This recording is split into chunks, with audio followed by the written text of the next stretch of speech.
So my name is Michael Rodrigues. I'm the 24-Hour Economy Commissioner for New South Wales. It's a relatively new appointment under the state's 24-hour economy strategy. So I've been in the public service for approaching 1 year now, after spending 20 years in the private sector.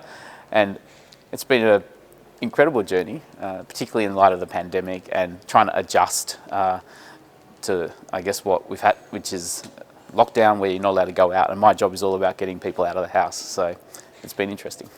2 or 3 key aspects to my role.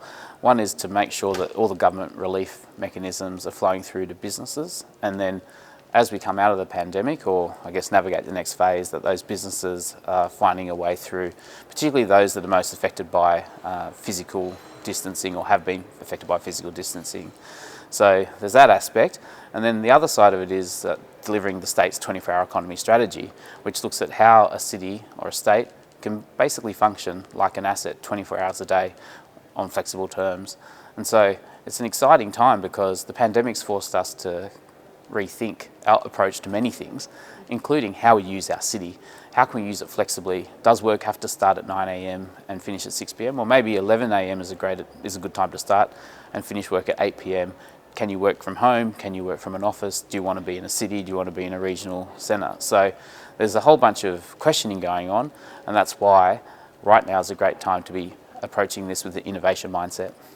I think you have to be ready to accept failure as part of the process. And if you aren't comfortable with that, then I think it is a real inhibitor. So often in life we want to make sure everything's perfect, and the real world just isn't like that.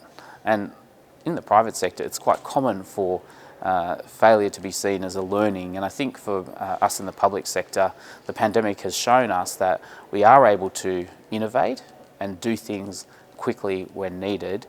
And how do we continue to operate as we reposition Sydney and New South Wales towards the future? Great innovation makes you ask the question, why or why not? And in the last 2 weeks in Sydney, we had a great example in our area where a festival was cancelled on short notice due to waterlogging of a site in Sydney and needed to be moved within a week to another site.